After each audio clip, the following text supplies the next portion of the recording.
පස්සුගිය episode එකේදී doctor ටෙන්මා ආනත් එක්ක ආනාගේ ගෙදරට යනවා. හැබැයි කළුවරෙන් වට වෙලා තියෙන ඒගොල්ලන්ගේ ගෙදරට ගියාම මේ දෙන්න දකින්නේ ආනව හදා වඩාගත දෙමව්පියන්ව, ඒ වගේම මවුරව කවුරු හරි මරලා දාලා කියලා. ඒ වගේම ගෙදර දුරකථන ලයින් එකත් විසන්ධි කරලා කියලා ටෙන්මාට දැනගන්න හම්බෙනවා. ඊට පස්සේ එතනට එන පොලිස් කාර්යෝ දෙන්නෙක් ටෙන්මාවයි ආනවයි පොලිස් ස්ථානයට එක්කගෙන යනවා. ඒ යන අතරතුරේදී ටෙන්මාට තේරෙනවා මේ පොලිස් කාර්යයන් කරන්නේ හොරයක් කියලා.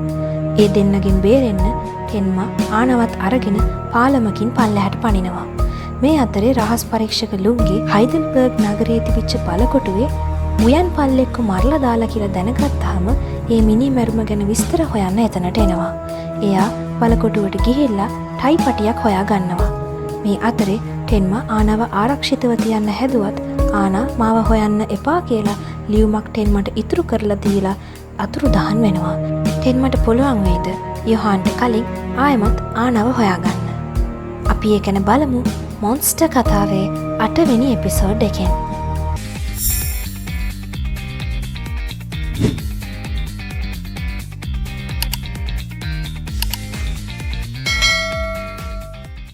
ටෙන්මා ආපහු ඉස්පිරිතාලේ වැඩට එනවා.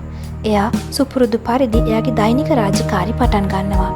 අදත් එයා ගොඩක් සංකීර්ණ සැත්කමක් සිදු කරනවා. ඒ සැත්කම සාර්ථක වෙනවා. හැබැයි එළියට ආපු ගමන් ටෙන්මා අනික් දොස්තරලට කියන්නේ මම ගොඩක් ඉක්මනින් මේ රස්සාවෙන් අයින් වෙනවා. හැමදේම මෙතනින් ඉවරයි කියලා. ටෙන්මාට දැන් දොස්තර කෙනෙක් විදිහට ඉන්න උවමනාවක් නැහැ. තමන්ගේ මුළු ජීවිතයම කැප කරලා යොහාන් කියන මේ මොන්ස්ටර්ගේ බිහිසුණු අභිරහස විසඳන්න තමයි ටෙන්මාට දැන් උවමනාව තියෙන්නේ. මේ අතරේ ටෙන්මාගේ පරණ පෙම්වතිය, ඒ කියන්නේ ඒ වගේ ගෙදරට අපිව අරගෙන යනවා. අවුරුදු 9කට කලින් ටෙන්මාට එයාගේ රස්සාව අහිමි වෙච්ච වෙලාවේ ඒවා එයාගෙත් එක්ක තිබිච්ච සම්බන්ධය කඩලා දැම්මා. ඊට පස්සේ මේ අවුරුදු 9 ඇතුළත ඒවට කිසිම ආකාරයක සැනසිලිදායක ජීවිතයක් ලැබෙන්නේ නැහැ. එයා 3 පාරක් කසාද බඳිනවා.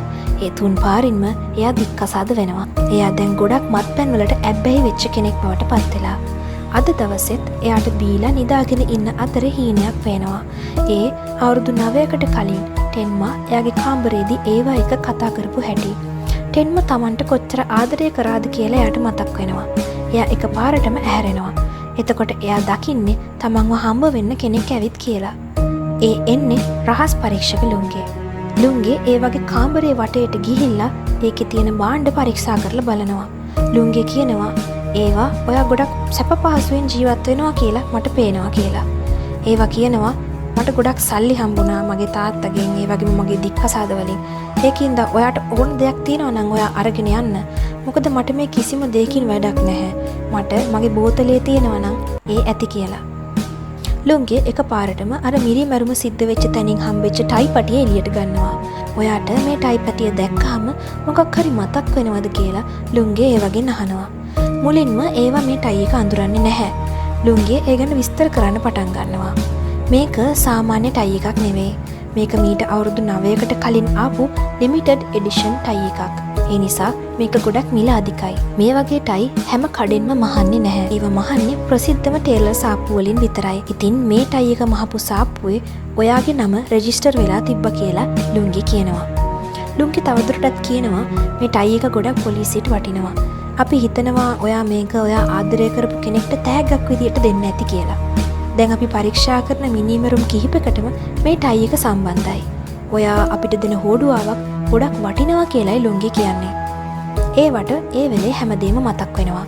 මේ ටයි එක මීට අවුරුදු 9කට කලින් එයා ටෙන්මාට දීපු තෑග්ගක්. හැබැයි එයා හිත යටින් ටෙන්මාට තාමත් ආදරය කරනවා. ඒ නිසා එයාට ටෙන්මව කිසිම වෙලාවක පොලිසියට පාවා දෙන්න උවමනාවක් නැහැ.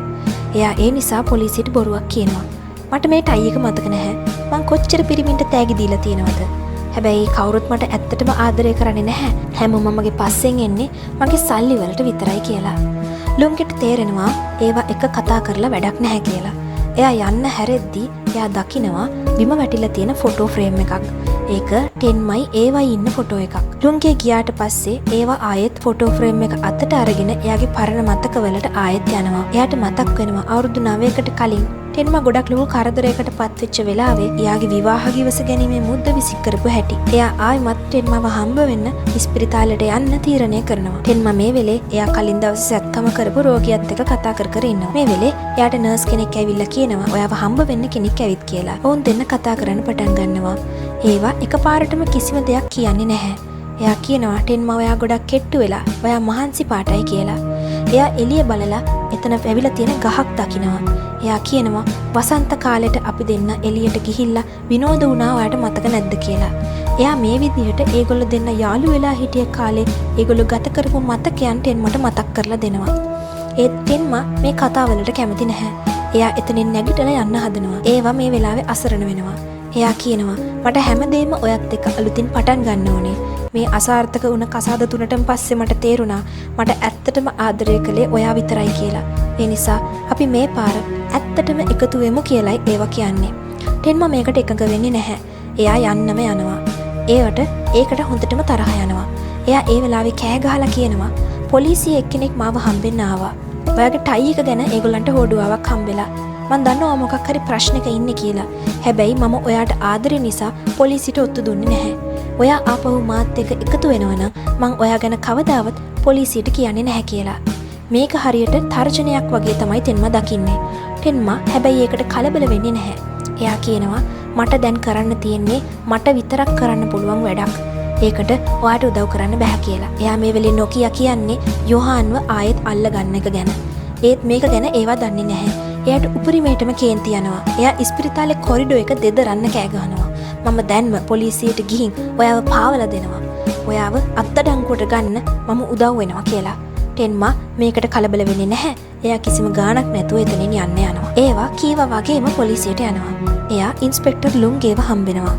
ඔයාලා ළඟ තියෙන ටයි එක මම මීට අවුරුදු 9කට කලින් ටෙන්මට දීපු තෑග්ගක් කියලා එයා පොලිසියට ඔත්තුව දෙනවා. පොලිසිය තමන්ව අල්ලගන්න එනවා කියලා ටෙන්මා දන්නේ නැහැ. එයා ඒ වෙලේ යන්නේ ඉස්පිරිතාලේ ඩිරෙක්ටර්ගේ ඔෆිස් එකට. එයා එයාගේ අස්වීමේ ලිපිය බාර දෙන්නයි මේ යන්නේ. එයාගේ කැමැත්තෙන් එයා එතනින් යන්න යනවා. ටෙන්මා එතනින් ගිය ගමන් ඩිරෙක්ටර්ට කෝල් එකක් එනවා. සර් පොලිසියෙන් ඇවිත් ඩොක්ටර් ටෙන්මව මිනිමැරුමකට සැකකරුවෙක් විදියට අත්අඩංගුවට ගන්න හදනවා කියලා. ලුන්ගේගේ පොලිස් කණ්ඩායම ටෙන්මව මුළු ඉස්පිරිතාලෙම හොයනවා. හැබැයි ටෙන්මා ඒ වෙනකොටත් එතනින් පැනලා ගිහින් පොලිසියට ඉස්පිරිතාලේ ඇතුලේ හැසිරෙන්න ලේසි වෙන්නේ නැහැ. මොකද එතන ඉන්න හැම රෝගියෙක් වගේම ඉන්නේ ටෙන්මාගේ පැත්තේ. ඒගොල්ලෝ පොලිසියට කෑ ගහනවා. ටෙන්මා වගේ අහිංසක රත්තරන් මිනිස්සෙක්ව අත්අඩංගුවට ගන්න ලැජ්ජ නැද්ද? එයා කරන්නේ මිනිස්සුන්ගේ ජීවිත බේරගන්න එක විතරයි. ඔයාලා මේ කරන්නේ මහා අපරාධයක් කියලා මුළු ඉස්පිරිතාලෙම මහා කලබල පිටියක් බවට පත් වෙනවා. මේ කලබලය ඇස්සේ ටෙන්මා කොහොම හරි ඉස්පිරිතාලෙන් පිටත් වෙලා යන ඇම්බියුලන්ස් එකකට නැග ගන්නවා. ඒක පදවන්නේ ඉස්පිරිතාලේ ඇතුලේ වෙන දේ ගැන කිසිම අදහසක් නැති නිලධාරියෝ දෙන්නේ. ටෙන්මා ඒගොල්ලන්ට කියනවා එයාව ළඟම තියෙන ස්ටේෂන් එකකට බස්සන්න කියලා. ඉස්පිරිතාලේ Tamanගේ දෑසින් ඈතට යනකොට ටෙන්මාට අවුරුදු 9කට කලින් වෙච්ච සිද්ධි ආයෙත් මතක් වෙනවා.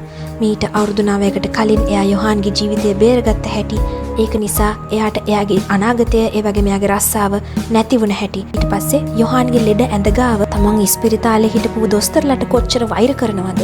ඒගොල්ලෝ මැරෙන්න ඕනේ කියලා ප්‍රාර්ථනා කරපු විදිහ. යොහාන් ආයෙමත් තමුන්ගේ ජීවිතයට ආපු හැටි, ඇඩොල්ෆ් මරලා දාපු හැටි මේ හැම දෙයක්ම ටෙන්මාට ආයෙත් මතක් වෙනවා. දැන් කතාව එකපාරටම මාස 5කින් ඉස්සරහට යනවා. දවසක් හොඳටම ඉර පායපු දවසක ටෙන්මා ට්‍රක් රථයකට නැගිලා වෙනත් ටවුන් එකකට යනවා. දවස් 2-3කට කලින් ජර්මනියේ වර්ඩන් කියන ටවුන් එකේදීත් අලුත් මිනිමැරුමක් සිද්ධ වෙලා තියෙනවා. මේ පාරත් අනික් සැරවල් වල වගේම විවාහක ජෝඩුවක් තමයි මරලා දාලා තියෙන්නේ. ට්‍රක් එක එලවන පුද්ගලයා ටෙන්මාගෙන් අහනවා ඔයා කොහෙටද යන්නේ කියලා. මේ වෙලේ ටෙන්මා කියනවා මම යන්නෙත් වර්ඩන් ටවුමට. මම දන්න කෙනෙක් එහෙ ඉන්නවා. මට යාව ඉක්මනට හොයාගන්න ඕනි කියලා. ටෙන්මා මේකෙන් නොකිය කියන්නේ යොහාන් ගැන. ටෙන්මා දන්නවා වර්ඩන් කියන ටවුමේ අර ජෝඩුව මරන්නේ වෙන කවුරුත් නෙමෙයි යොහාන් කියලා. වර්ඩන් නගරයේදී ටෙන්මාට යොහාන්ව හම්බෙයිද?